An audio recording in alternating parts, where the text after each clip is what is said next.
"Dance with my son and I'll give you 500K, laughed the billionaire. But the poor girl surprised, before continuing, "Please comment on which city you are watching from." The Grand Meridian Hotel's ballroom sparkled with crystal chandeliers and golden accents, hosting the most exclusive charity gala in the city. Designer gowns swished across marble floors, while champagne glasses clinked in refined conversations. Among the elite attendees stood Rashid Al-Mansouri, a billionaire oil magnate whose arrogance matched his fortune. His piercing dark eyes surveyed the crowd with the satisfaction of a man who believed money could buy everything, including people's dignity. At 13, his son Omar embodied the worst traits of privilege, entitled, dismissive, and cruel to anyone beneath his social status. The boy sneered at the staff, complained about everything, and treated the evening like a boring obligation rather than a charitable event meant to help underprivileged children. Outside the hotel's gleaming entrance, 9-year-old Grace clutched a small basket of homemade candies, her worn shoes barely protecting her feet from the cold pavement. Her faded dress, though clean and carefully mended, stood in stark contrast to the luxury surrounding her. She had been selling sweets on the streets for 3 years, ever since her mother fell ill and could no longer work. Grace's bright hazel eyes held wisdom beyond her years, shaped by hardship but never dimmed by bitterness. Despite her circumstances, she carried herself with natural grace, a quality that would soon prove more valuable than any fortune. As the evening's entertainment began to wind down, Rashid noticed the small figure through the ballroom's floor-to-ceiling windows. A twisted smile crossed his lips as an idea formed, one that would provide amusement for his guests, while demonstrating the power that money held over the desperate.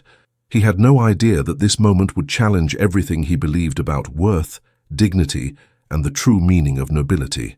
Rashid's commanding voice cut through the elegant chatter as he gestured toward the window. "Ladies and gentlemen, observe that charming little street vendor outside." His tone dripped with condescension as guests turned their attention to Grace, who remained unaware of their scrutiny. "I propose we provide some entertainment for the evening." The socialites exchanged curious glances, while Rashid strode toward the entrance, his expensive Italian leather shoes clicking against the marble. Omar followed reluctantly, more interested in the dessert table than his father's latest whim. The other guests, drawn by morbid curiosity and the promise of scandal, formed a loose circle near the grand staircase. When the ornate doors opened, Grace looked up from arranging her candies. Her heart raced as she recognized the imposing figure approaching. Everyone in the city knew Rashid Al-Mansouri's face from newspaper headlines and billboards. She instinctively stepped back, clutching her basket protectively. "Little girl," Rashid announced loudly enough for his audience to hear. "What's your name?" "Grace, sir," she replied softly, her voice barely audible over the traffic noise. "Grace?" he repeated with theatrical flair. "How would you like to earn more money in one evening than you've probably seen in your entire life?" His lips curved into a cruel smile as he saw her eyes widen with hope and confusion. The guests pressed closer to the windows, their champagne glasses forgotten as they anticipated the spectacle. Whispered comments floated through the crowd. "How amusing, poor little thing," and "Rashid certainly knows how to create a scene." Grace's mind raced. $500,000 could change everything. Her mother's medical bills, a real home, food security, education. But she sensed something sinister in the man's tone, something that made her stomach clench with apprehension. "All you have to do," Rashid continued, his voice growing louder for dramatic effect, "is come inside and dance with my son Omar for one song, $500,000 for 3 minutes of your time." He gestured grandly toward the ballroom where his pampered son stood awkwardly, clearly uncomfortable with being part of his father's cruel game. The cruel brilliance of the offer wasn't lost on anyone present. They expected Grace to humiliate herself, to stumble through an elegant waltz in her worn clothes, to be laughed at by people who had never known a day of struggle.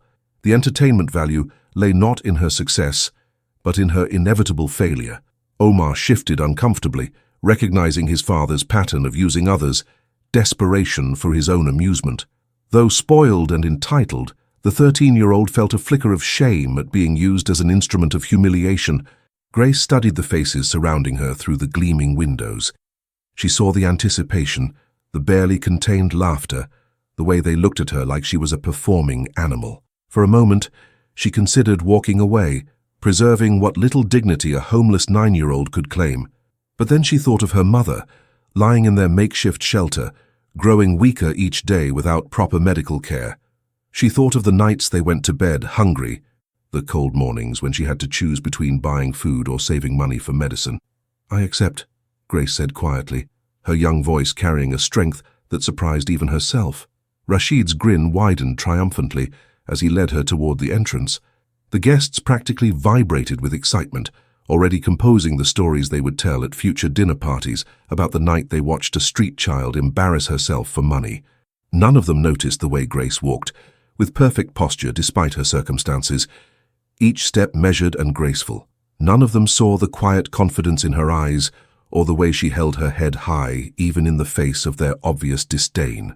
As the ornate doors closed behind them, Grace took one last look at the world outside, a world where she had learned to survive through determination and dignity. Tonight, she would show these people what true grace looked like. The ballroom fell silent as Grace stepped onto the polished marble floor, her small figure dwarfed by the opulent surroundings. Crystal chandeliers cast dancing shadows across her worn dress, but she moved through the space with an unexpected composure that made several guests exchange puzzled glances. Rashid savored the moment, already imagining the entertainment about to unfold. "Ladies and gentlemen," he announced with theatrical grandeur, "allow me to present our special guest performer, Omar. Take your position." The 13-year-old reluctantly stepped forward, his face flushed with embarrassment. He had learned basic ballroom dancing from expensive tutors, but the lessons felt mechanical and forced. Standing before Grace, he couldn't meet her eyes, ashamed of his role in his father's cruel spectacle. "The waltz, I think," Rashid declared, signaling the orchestra. "Something appropriately simple for our young performer." Grace looked up at Omar, seeing past his expensive clothes to the uncomfortable boy beneath. "It's okay," she whispered softly. Her words meant only for him. "Just follow my lead." Omar's eyes widened in confusion. How could this street child possibly lead him? He had trained with the best instructors money could buy, attended private lessons at exclusive academies, yet something in her calm confidence made him nod almost involuntarily. The orchestra began the opening notes of a classic Viennese waltz. The guests leaned forward in anticipation, champagne glasses poised, ready to witness what they assumed would be an amusing disaster.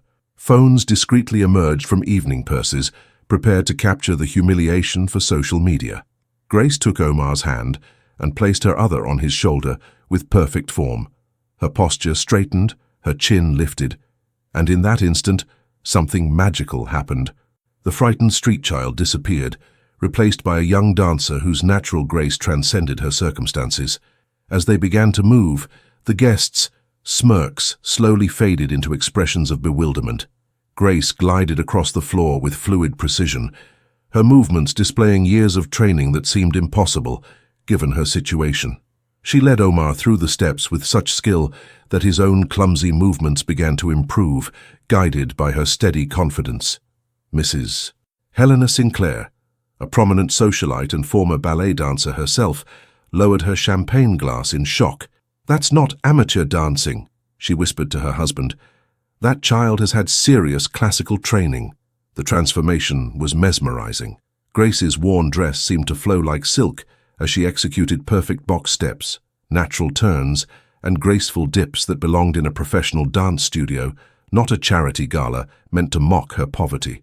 Her technique was flawless, spine straight, head held high, feet moving with precision that spoke of countless hours of practice. Omar found himself actually enjoying the dance, swept up in Grace's expertise. For the first time in his privileged life, he was following someone else's lead, and it felt liberating rather than diminishing. Her gentle guidance made him feel like he was dancing properly for the first time. Rashid's confident smirk began to waver as he realized his plan was backfiring spectacularly. Instead of humiliation, he was witnessing artistry. Instead of laughter, his guests stood transfixed by the unexpected beauty unfolding before them. Grace closed her eyes for a moment, losing herself in the music. In her mind, she wasn't in a ballroom full of strangers. She was back in the abandoned warehouse where she practiced every night. using shadows on the wall to perfect her form, dancing to music only she could hear. As the waltz reached its crescendo, Grace guided Omar through a series of turns that left the audience breathless. Her small hands directed his movements with confidence that belied her age, her footwork displaying a technical mastery that money couldn't buy. When the final notes faded and Grace curtsied perfectly, the ballroom erupted in stunned applause. But this wasn't the mocking laughter Rashid had orchestrated. It was genuine appreciation for an extraordinary performance that had defied every expectation. The silence that followed was deafening, broken only by the soft sound of Grace's worn shoes as she stepped back from Omar, her cheeks flushed but her dignity intact. The thunderous applause continued to echo through the ballroom as Grace stood perfectly still, her small chest rising and falling from the exertion of the dance. Her hazel eyes swept across the faces of the elite guests, no longer seeing mockery but genuine amazement. For the first time in years, she felt truly seen, not as a poor street child to be pitied or ignored, but as someone with real talent and worth. Mrs. Helena Sinclair was the first to break from the crowd, her designer heels clicking rapidly across the marble floor. The former prima ballerina of the London Royal Ballet approached Grace with tears glistening in her eyes. "Child," she said, her voice trembling with emotion, "where on earth did you learn to dance like that?" Grace looked up at the elegant woman, still catching her breath. "I taught myself, Ma'am," she replied with quiet honesty. "I found old ballet videos in the library and practiced in an empty warehouse every night after selling candy." The confession sent ripples of shock through the assembled crowd. To think that such technical perfection, such natural grace, had been cultivated in poverty, and isolation was almost incomprehensible to people who had purchased their children's talents with expensive lessons and private tutors. "Self-taught," Mrs. Sinclair repeated, her hand flying to her chest. "Phyllis, my dear, what you just displayed requires years of professional training. The port de bras, the épaulement, your musicality, it's extraordinary." She turned to address the crowd, her voice carrying the authority of someone who had performed on the world's greatest stages. "Ladies and gentlemen, we have just witnessed something truly remarkable. This child possesses natural talent that most dancers spend decades trying to achieve." Omar stood awkwardly beside them, still processing what had just occurred. For 13 years, he had been told he was special, exceptional, deserving of praise simply because of his family's wealth. Yet this homeless girl had just outshone him completely, making him feel truly accomplished for the first time in his life, not because of money, but because of skill and grace. Rashid remained frozen near the entrance, his carefully orchestrated plan crumbling around him. He had expected to demonstrate his power over the desperate, to provide cruel entertainment that reinforced the social hierarchy he believed in so fervently. Instead, Grace had turned his trap into a stage, his humiliation into her triumph. The other guests began approaching Grace with genuine curiosity rather than condescending amusement. Margaret Rothschild, whose family controlled several major art foundations, knelt down to Grace's eye level. "Sweetheart, have you ever considered formal training? There are scholarships, programs for talented children." "I've dreamed of it," Grace admitted, her voice soft but clear. "But my mother is sick, and I need to work to help pay for her medicine. Dancing is just something I do when I'm alone." The revelation hit the crowd like a physical blow. Here was a child who had developed extraordinary artistic talent while struggling for basic survival, who practiced her craft in isolation while supporting a sick parent. The contrast to their own privileged children, who complained about mandatory piano lessons and riding instruction, was stark and humbling. Dr. Patricia Williams, a renowned pediatric surgeon, stepped forward with professional concern. "What's wrong with your mother, dear? Perhaps we could help." Grace hesitated, unused to such attention and kindness from strangers. "The doctors say it's something with her heart. She needs an operation, but we can't afford it. That's why I'm here tonight. I need the money Mr. Al-Mansouri promised." All eyes turned to Rashid, who still stood in stunned silence. The promised $500,000 hung in the air like a challenge, but the context had completely changed. This was no longer about charity or condescending entertainment. It had become about recognizing genuine talent and helping someone truly in need. Mrs. Sinclair's expression hardened as she looked at Rashid. You offered $500,000 for a dance, and this child has delivered a performance worthy of Lincoln Center. I trust you intend to honor your agreement." The pressure in the room was palpable. Everyone waited for Rashid's response, their previous admiration for his wealth now tinged with judgment about his character. He had created this situation to demonstrate his superiority, but Grace had turned it into a test of his integrity. Meanwhile, Grace remained composed, despite the attention, her years of hardship having taught her not to expect anything from others. She had danced because she needed the money, but she had danced with her whole heart because that was the only way she knew how to dance. The result had been transformative, not just for herself, but for everyone who witnessed it. Omar tugged at his father's expensive sleeve. "Dad," he whispered urgently, "you have to pay her. She was amazing. She made me feel like I could actually dance." The confession from his pampered son struck Rashid like a slap.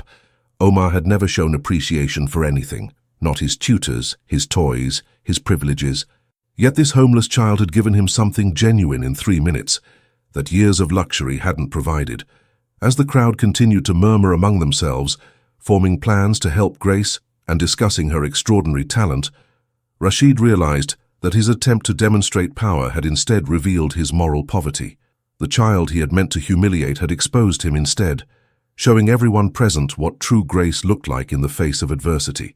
The evening had taken a turn none of them could have anticipated, and Grace stood at the center of it all, no longer a poor street vendor, but a young artist who had reminded a room full of wealthy adults what genuine talent and dignity truly meant.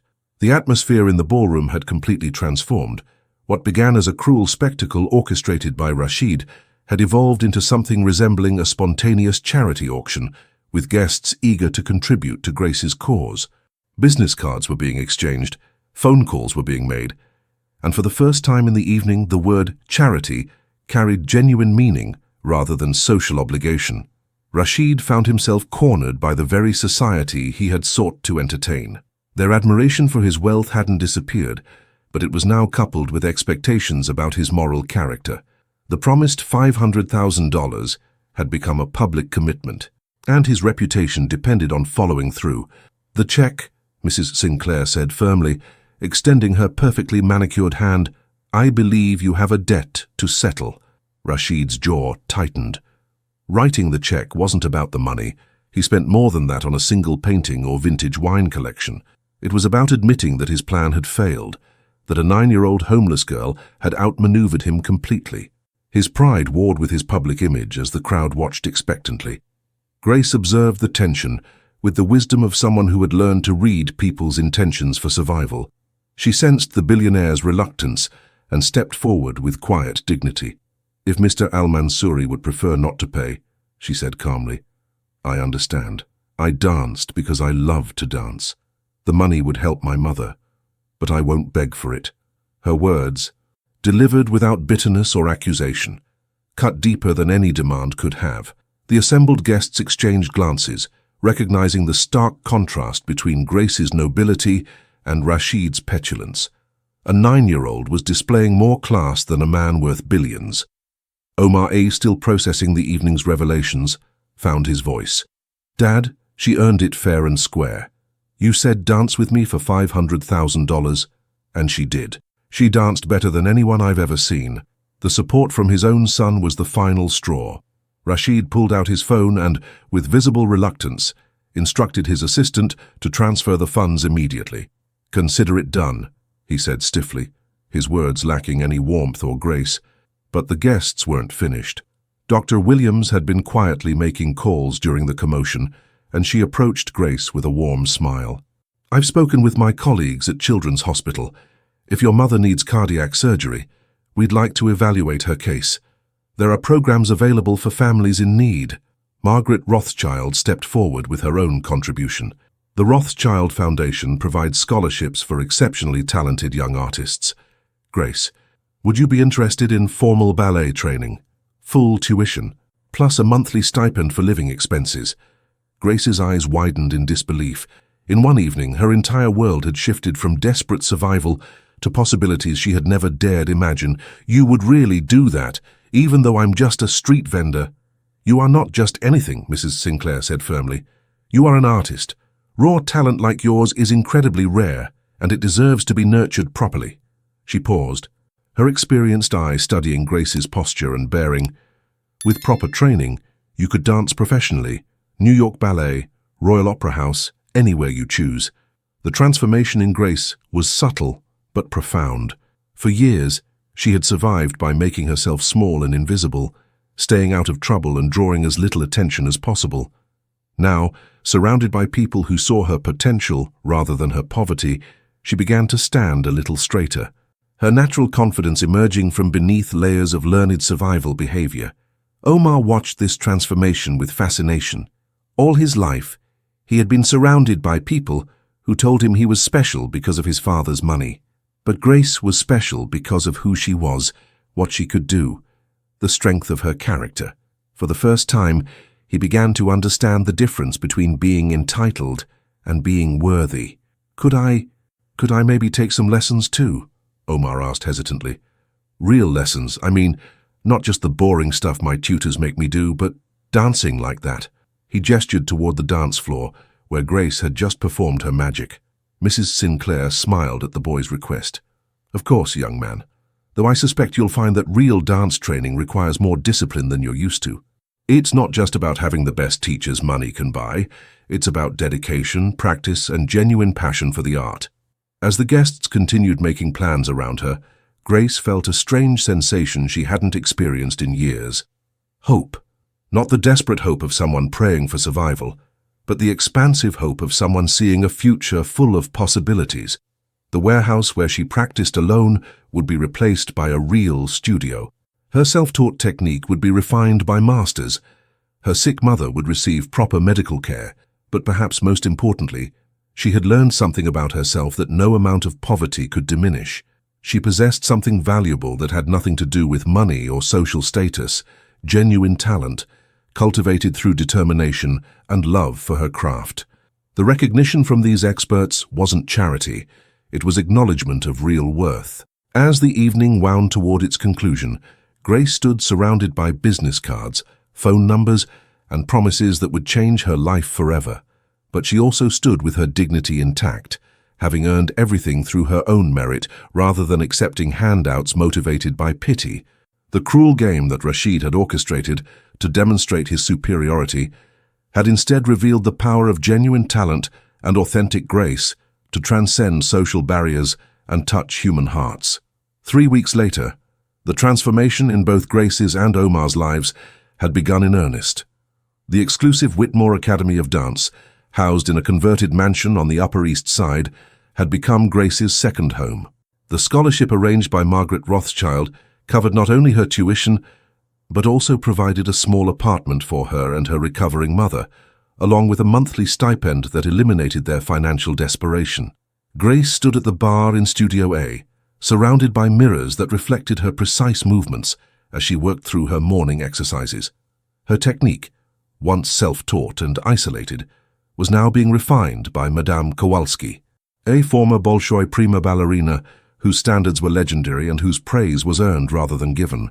"Extension higher, Grace," Madame Kowalski instructed in her crisp accent. "Your natural turnout is exceptional, but we must build the strength to support it properly." The other students in the advanced class initially viewed Grace with skepticism. Most had been training since age 3, their parents investing tens of thousands annually in their dance education. The idea that a former street vendor could belong among them seemed impossible, until they saw her dance. Emma Hartwell, daughter of a Broadway producer, had been the studio's star pupil before Grace's arrival. Now she watched with grudging admiration as Grace executed a series of grand jetés with effortless elevation and perfect landing technique. "How does she make it look so easy?" Emma whispered to her friend Charlotte. "Natural talent," Charlotte replied simply. "And my mom says you can't buy it, no matter how much money you have." At the other end of the studio, Omar struggled through his own bar work. Unlike Grace, who had come to dance through love and escape, Omar was discovering that privilege hadn't prepared him for real discipline. His muscles ached from proper conditioning, his feet protested against the demands of correct technique, and his pampered lifestyle had left him with little tolerance for discomfort. "Mr. Al-Mansouri," Madame Kowalski called sharply. Your posture suggests you believe the bar is meant to hold you up rather than provide light support. Stand properly. Omar straightened with effort, sweat beading on his forehead, from exercises that Grace performed with apparent ease. For the first time in his life, he was in an environment where his father's wealth meant nothing, where results came only through effort and dedication. During their break, Grace and Omar found themselves sitting on the studio floor, both catching their breath. The initial awkwardness between them had gradually given way to an unlikely friendship based on their shared experience of that transformative evening. "Do you ever miss it?" Omar asked quietly. "Selling candy, being on the streets. I know that sounds weird, but there's something about this place that makes me feel like I'm pretending to be someone I'm not." Grace considered his question carefully. "I don't miss being hungry or scared," she said honestly, "but I miss the feeling of dancing alone in the warehouse, when it was just me and the music and nobody watching. Here, everything I do matters so much that sometimes I forget why I started dancing in the first place. For me, it's the opposite," Omar admitted. "I never cared about dancing before, but watching you that night, you made me want to feel what you felt, like you were exactly where you belonged, doing exactly what you were meant to do." Their conversation was interrupted by Madame Kowalski's return. "Grace, I have been reviewing the footage from your audition," she announced, her tone more serious than usual. "Your natural ability is indeed remarkable, but there are gaps in your foundation that we must address. You will need private lessons, additional conditioning, and intensive work on classical repertoire if you wish to compete at the professional level." Grace's heart sank slightly. More training meant more time away from her mother, more pressure, more expectations. Sometimes the weight of everyone's investment in her potential felt heavier than the struggle for survival had been. "However," Madame Kowalski continued, "I've spoken with the directors of the American Ballet Theater's Summer Intensive Program. They are prepared to offer you a full scholarship for this summer, with potential placement in their pre-professional division if your progress continues." The announcement hit Grace like a physical blow. The ABT Summer Intensive was legendary, a program that launched careers and connected young dancers with the highest levels of professional ballet. Students spent years preparing for auditions, and most were rejected despite extensive training and family connections. That's impossible," Grace whispered. "I've only been training here for 3 weeks. Talent of your caliber is extremely rare," Madame Kowalski replied. "The video of your performance at the charity gala has been circulated among ballet professionals worldwide. Your story has inspired many, but it is your ability that has opened these doors." Omar watched Grace process this news with a mixture of joy and terror. He recognized the expression. It was how he felt every time his father announced a new business acquisition or family obligation. The weight of others. Expectations could be crushing, even when those expectations represented incredible opportunities. After class, as they walked through Central Park together, a routine that had developed naturally over the past weeks, Grace confided her fears to Omar. "What if I'm not good enough? What if everyone has made a mistake about me? What if you are good enough, and you're just scared?" Omar countered. "My father always says that fear is what separates successful people from everyone else. The difference is whether you let it stop you or use it to push yourself harder." Grace smiled at the irony. "Your father, the man who tried to humiliate me for sport, is giving me advice through you." "Yeah, well," Omar said with a sheepish grin, "even he's been different since that night. I think seeing you succeed made him realize that his money doesn't make him better than other people, it just makes him luckier."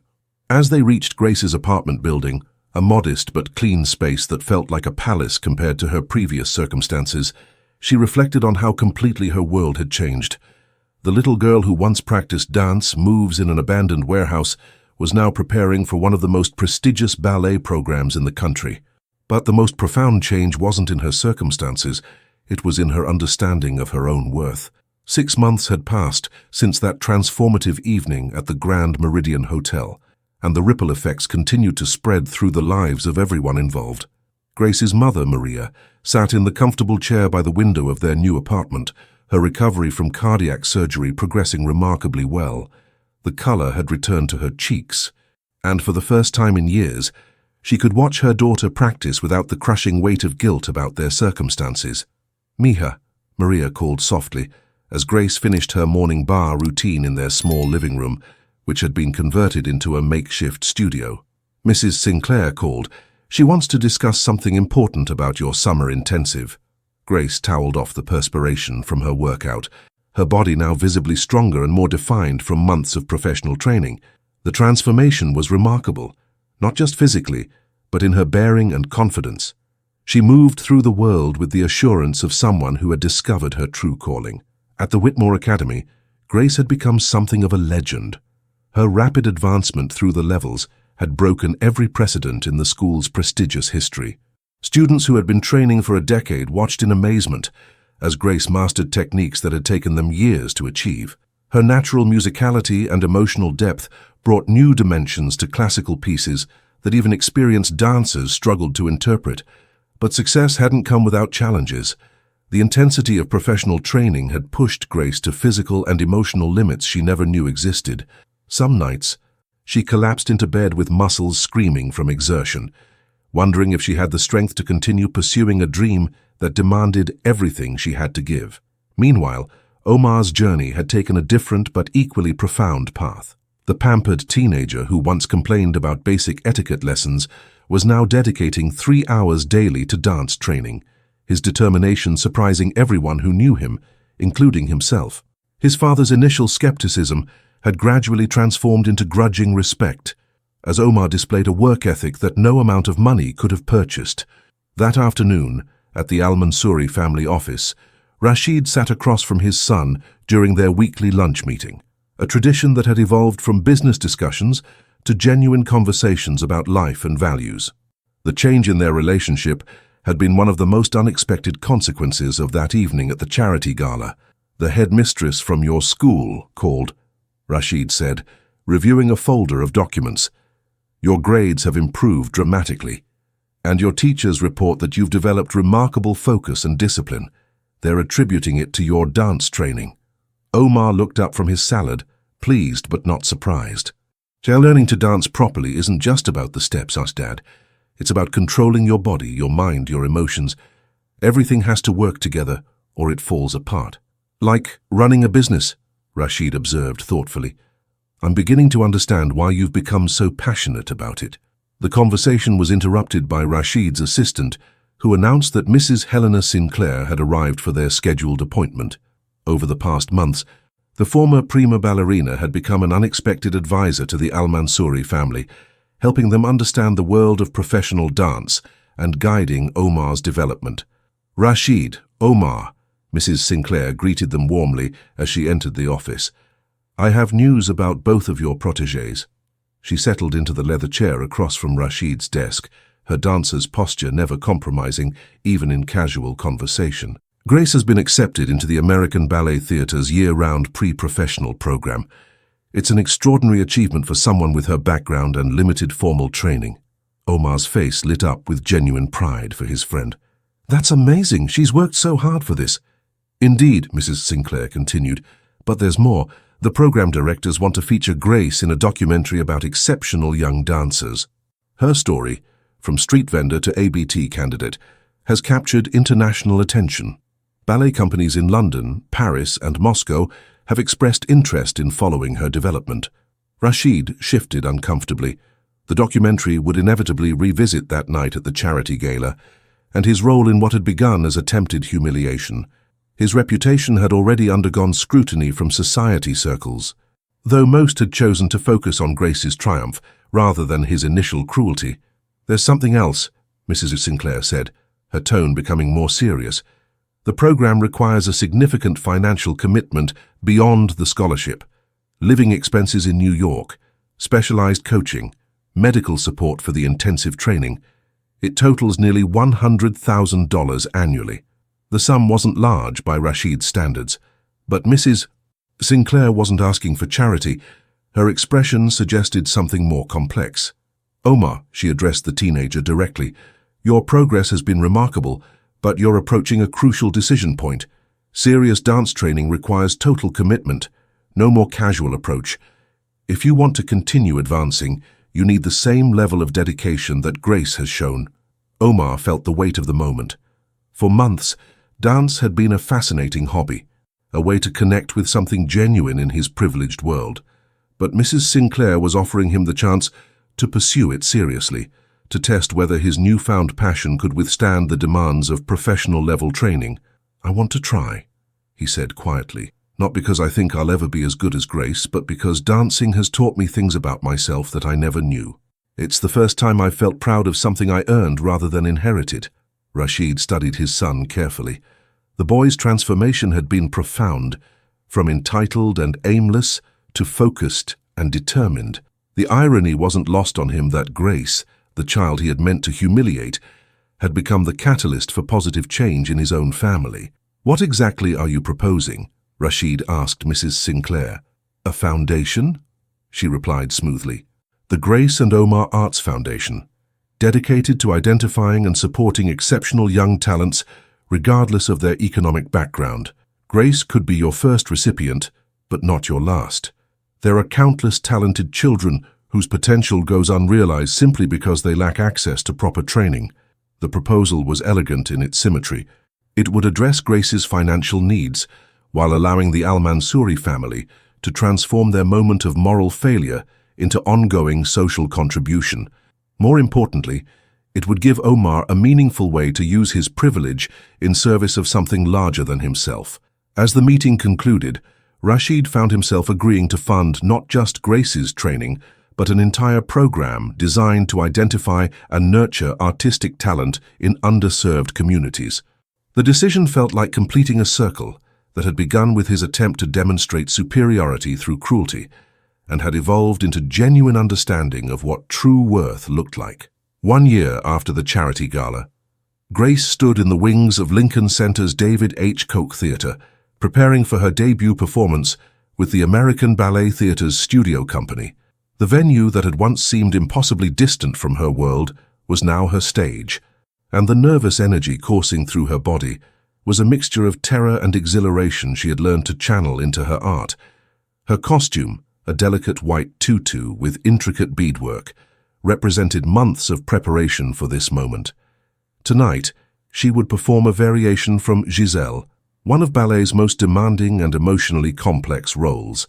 The piece required not just technical precision, but the ability to convey profound emotion through movement, to tell a story of love, betrayal, and redemption that audiences around the world had cherished for generations. In the audience, Maria sat in the front row, tears already forming in her eyes as she watched other young dancers warm up on stage. The woman who had once feared she wouldn't live to see her daughter reach adulthood now had a front row seat to watch Grace achieve her dreams. The cardiac surgery funded by that transformative evening had given her not just additional years, but the health to fully enjoy her daughter's success. Beside Maria sat the Al-Mansouri family, Rashid, his wife Amira, and Omar, who had become one of Grace's closest friends and staunchest supporters. The dynamics within their family had undergone a complete transformation over the past year. Rashid's business associates had initially been puzzled by his sudden interest in arts education, but his foundation's work had earned respect even from skeptics who viewed philanthropy as merely tax-advantaged public relations. Omar, now 14, had grown several inches and developed the lean strength that serious dance training demanded. His own performance capabilities had improved dramatically, though he had come to understand that his true talent lay not in performing, but in supporting other artists. He had become the foundation's youngest board member, using his unique perspective to identify promising candidates for scholarships and mentorship. "Nervous?" Omar asked as he found Grace in the wings during the pre-performance chaos.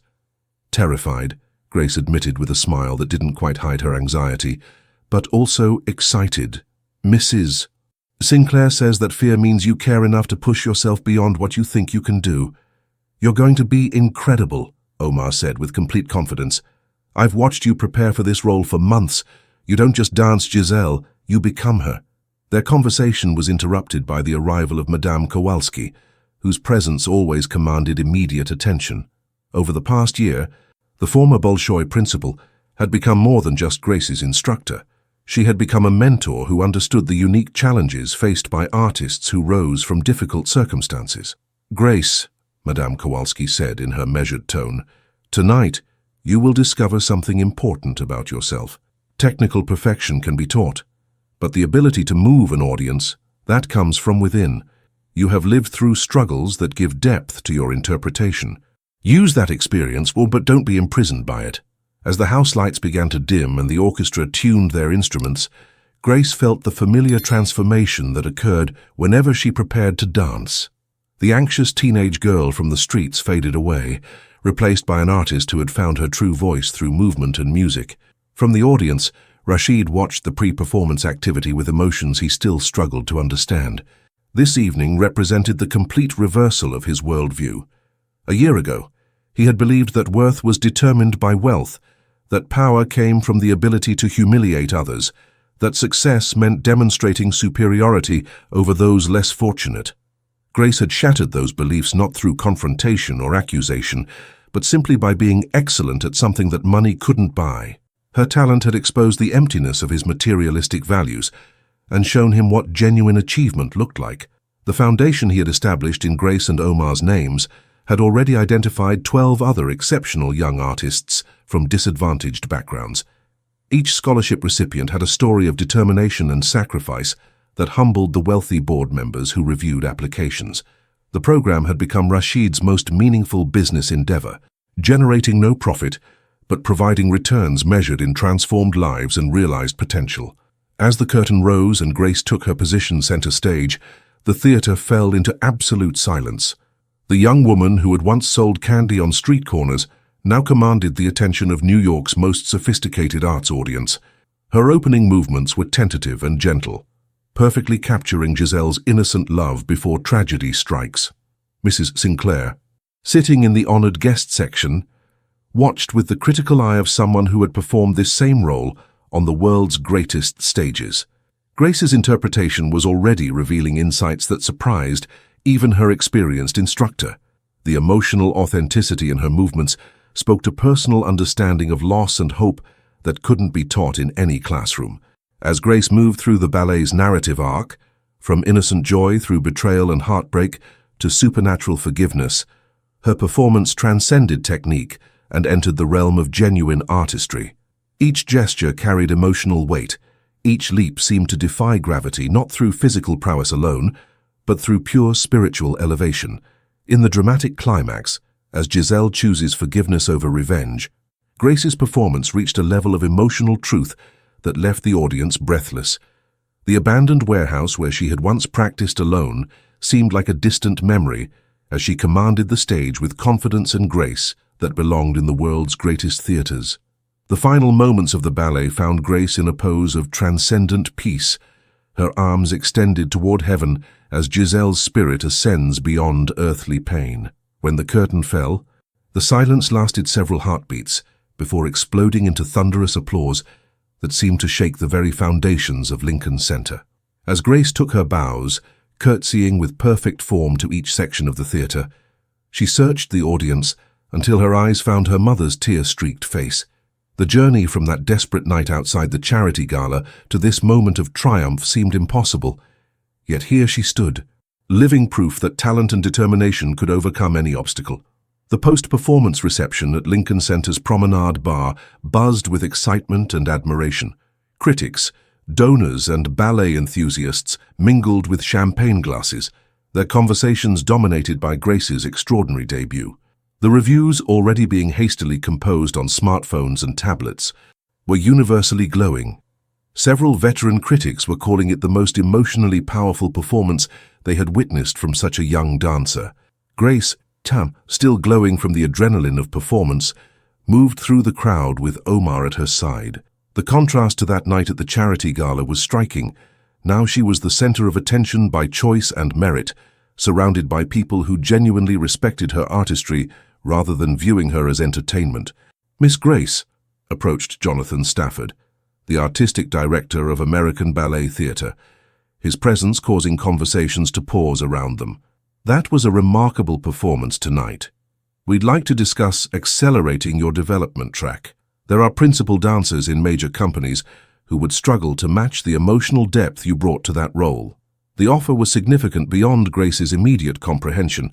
Acceleration through ABT's training program could lead to corps de ballet positions within 2 years, a timeline that typically required 5 to 7 years for even the most talented dancers. But with opportunity came pressure and expectations that could either elevate her career or overwhelm her before it truly began. Nearby, Rashid found himself in conversation with Margaret Rothschild and several other foundation board members who had witnessed Grace's transformation firsthand. The discussion had evolved beyond arts education to broader questions about talent development and social mobility. What we've learned from Grace's case, Margaret was saying, is that exceptional ability often exists in places we never think to look. How many other children have comparable gifts that go undiscovered because they lack access to proper training? Dr. Patricia Williams, who had overseen Maria's cardiac surgery and remained involved with the family's welfare, joined their conversation. It's not just about identifying talent, she added. It's about providing comprehensive support, healthcare, housing stability, educational resources. Grace succeeded because we addressed all the barriers, so not just the financial ones. Rashid nodded thoughtfully. Over the past year, his foundation work had educated him about the complex web of challenges facing gifted children from disadvantaged backgrounds. Simple scholarship programs, while helpful, often failed because they didn't account for the instability that poverty created in every aspect of life. We need to expand the model, he said, surprising himself with his genuine enthusiasm for the work. Not just dance, but music, visual arts, academic excellence. The foundation should become a comprehensive support system for exceptional young people regardless of their field of talent. The conversation was interrupted by the arrival of Grace and Omar, both still energized from the evening's success. Grace had changed from her performance costume into a simple black dress that Mrs. Sinclair had selected for the reception, elegant but age-appropriate, striking the perfect balance between celebrating her achievement and preserving her childhood. "Mr. Al-Mansouri," Grace said, addressing Rashid with the formal politeness she had maintained despite their evolved relationship. "I wanted to thank you again, not just for the foundation but for that night at the hotel. If you hadn't offered me that challenge, none of this would have happened." Her words carried no irony or hidden criticism. She genuinely viewed that evening as the catalyst for positive change, choosing to focus on the outcome rather than dwelling on Rashid's original cruel intentions. The maturity of her perspective impressed everyone within earshot. Rashid felt the familiar discomfort that arose whenever Grace thanked him. Her graciousness in reframing his attempt at humiliation as an opportunity for growth was both humbling and challenging. It forced him to confront the reality that his wealth and power were meaningless compared to her strength of character. "Grace," he replied carefully, "I think we both know that your success comes from your own talent and determination. The foundation simply provided resources that should have been available to you from the beginning." Omar watched this exchange with fascination. Over the past year, he had observed his father's gradual transformation from arrogant materialism to something approaching genuine humility. The process hadn't been smooth or complete, but the changes were undeniable. Grace's influence had touched every aspect of their family's values and priorities. "There's something else," Mrs. Sinclair announced, approaching their group with a folder of documents. "Grace, you've received an invitation to audition for the Royal Ballet School in London. It's a summer intensive program that could lead to permanent placement in their upper school." The news sent ripples of excitement through the group. The Royal Ballet School was arguably the most prestigious ballet academy in the world, and invitations to their programs were extended only to dancers with exceptional potential. For Grace, it represented an opportunity to train at the highest international level, but it also meant leaving everything familiar, her mother, her friends, her new stability, to pursue dreams that still sometimes felt impossibly large. The little girl who had once worried about having enough money for dinner was now being invited to study, alongside the future stars of international ballet. "It's scary," Grace admitted to Omar as they stepped aside from the adult conversations. "A year ago, I was just trying to survive each day. Now people are talking about my career like I'm already a professional dancer. Sometimes I feel like I'm pretending to be someone I'm not." "But you are a professional dancer," Omar replied with certainty. "Maybe not officially yet, but after tonight, nobody can question whether you belong on stage." The only question is how far you're willing to push yourself. As the reception continued around them, Grace reflected on the journey that had brought her to this moment. The abandoned warehouse where she had practiced alone seemed like a lifetime ago. Yet the passion for dance that sustained her through those difficult nights remained unchanged. Success had brought new challenges and pressures, but it had also confirmed that her dreams were not only possible, but achievable through dedication and hard work. Looking across the room at her mother, laughing with Mrs. Sinclair about something, Grace felt a deep sense of gratitude for all the people who had believed in her potential.